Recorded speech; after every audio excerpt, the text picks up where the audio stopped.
Hello everybody, I'm Trimbark and welcome to this advanced tips and tricks guide for KitHack Model Club. Now before we start, if you're here because you're struggling with a craft or need help figuring something out with the game, I strongly encourage you to check out the official Discord, and I'll put the link in the description below. While you're there, don't forget to leave a like or a comment and help new players find this video. I really appreciate all the support I've been given on my recent videos, so let's keep it up. Now, let's get on to some tips and tricks. Okay, my first tip is a combination of a few things, so let's start with this one. I'm out here in the middle of nowhere, and I don't want to have to travel back to the workshop.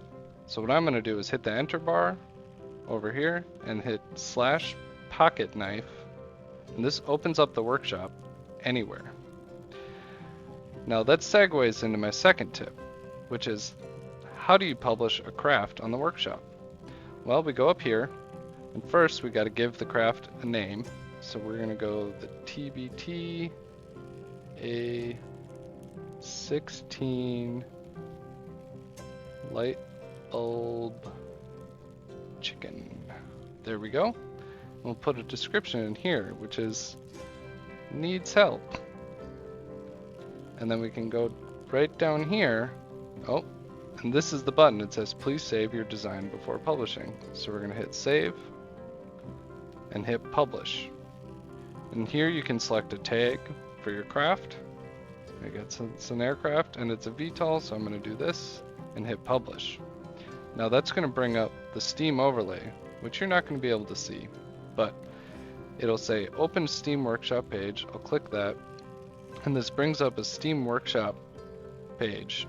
And the important thing here is you need to go down on the right side and where it says change visibility, select public. And that will make your workshop craft visible to everyone. Okay, this next tip might change your life. If you're like me, you learned it way too late. And I actually learned it from the little tips that come across the bottom on the loading screen. But holy cow, will it change your life. Now first let me describe it the way Harvester said it to me, which is it changes your Gizmo from local frame to global frame and vice versa. But let's see it in action.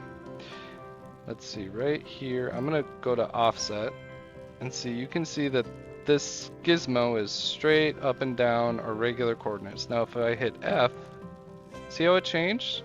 So now I can move it out and in just like this. Hit F again. You can move it up and down this way. This is super helpful when you have something that's super rotated, like, let's see, maybe this part. Yeah, see how, and you're trying to realign this while it's all goofy. It can be a huge pain. Just hit F. You're welcome. Let's move on. Alright, so this tip applies to not just hydrofoils, but lots of craft, especially ones you'll find in the workshop, but often one that you're making yourself and you're like, why is this thing acting so goofy? Here, you gotta hit H and turn off auto trim. Auto trim is great because it helps your craft control itself, but sometimes it makes really weird oscillations in the craft. Now here, I'll show you. We're going nice and flat, turn on auto trim, yeah. Immediately it's a problem. So if you're having trouble, try that first. Okay, have you ever wanted to place a prop in a weird spot, but you get really annoyed because there's nothing to attach it to? Now normally you can attach a prop straight to a motor, but what if you don't want to put it there? And see, I can't put it on this wing. Well, here's how you do it. Go down here to one of these differentials or bearing blocks, and you can put it here like this, and then you can attach a prop straight to that. Oh, see? There we go. And now you can attach the back side of that with a CV joint to your motors, and you can use that to put your propellers anywhere you want. Okay, now I know you can't see what key I'm pressing, but this one has been a huge quality of life realization for me. A lot of times on boats, the rudder is automatically bound to the yaw axis. Well, normally when I fly planes, I don't hardly use yaw at all. So what I like to do is to rebind my rudder to, instead of being on the yaw axis, set it to the roll axis. And that way, you don't really have to relearn your controls every time you switch to a boat. The important thing is make sure you tell people when you post it on a workshop page. Otherwise, they might be a little confused. Alright. Let's learn something else. Okay, this next tip is about submarines. Now, this is your non-traditional submarine, but what I want to show you is actually on the inside. Here, I'm using hidden exhaust ducted fans here in the front and in the back to control pitch, but I also have these ones set to throttle so that as I throttle up, my submarine can actually dive. These EDFs create a downforce that pushes the boat down a little bit, that helps it stay underwater and stay level at the same time. I'll show you what I mean.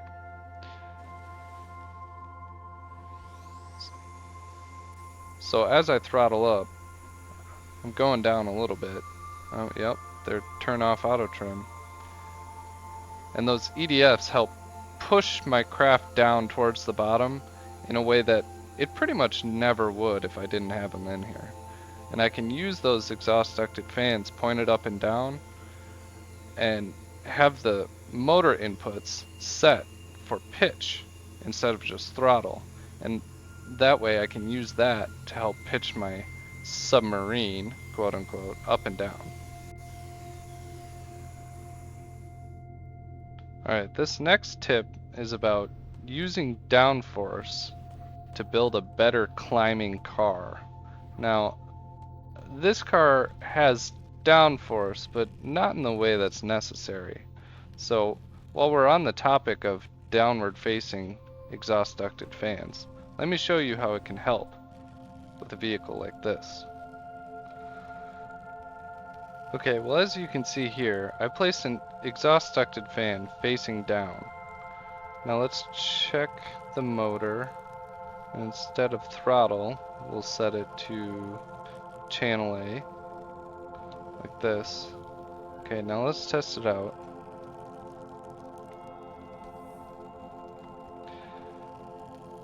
Why don't we zoom in here, and you can see what happens as I turn on channel A.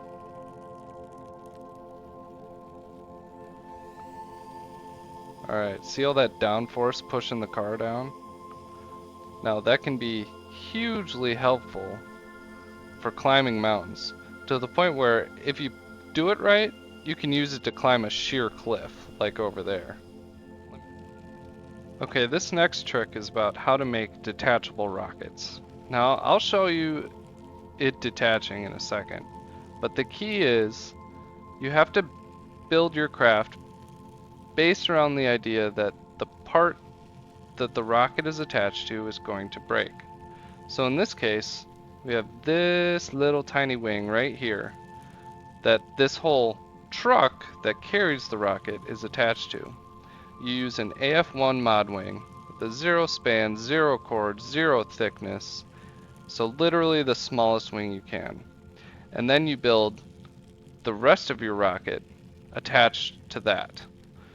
Now, this one I built backwards so that this is my root part and everything is built off of that. But if you're going to put it on an airplane, just attach one of these little AF1 mod wings to your wing or something else, and then place a bulkhead on that winglet, and then put your rocket on the bulkhead, and you can build your missile off of that. When you launch the rocket, this wingtip will break and your missile will launch. So you can't use Craggle to make your craft invincible or it won't work. But let me show you how it works. Another important thing to note is quite often your craft has to be actually moving a little bit, or the rocket won't break. So you can't just test from a static spot right outside the workshop. Now, let's watch this happen.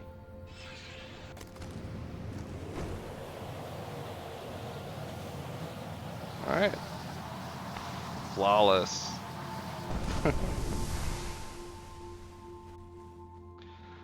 Okay, this last tip is about your landing gear and where to place it. Now, as you can see on this craft, I have some wheels up front, and my natural instinct is to put the wheels way in the back. But actually, the best place to put them is right here in line with your center of mass. In fact, these could even move forward a little bit. But let me take off and show you how it works like this, and then we'll screw it up, for lack of a better word, and show you how having a landing gear in the wrong place can really affect your ability to take off. Okay, I moved the landing gear way back, so now we can see what happens if your landing gear is in the wrong spot. This plane will probably still take off, but it's going to have to taxi a lot longer, and you're going to have to use the input controls to make it take off. Whereas if your wheels are right at the center of mass, a lot of times your plane should just take off without even being asked to. See, this plane doesn't want to take off. There we go. It needed some bumps on the ground to really get going.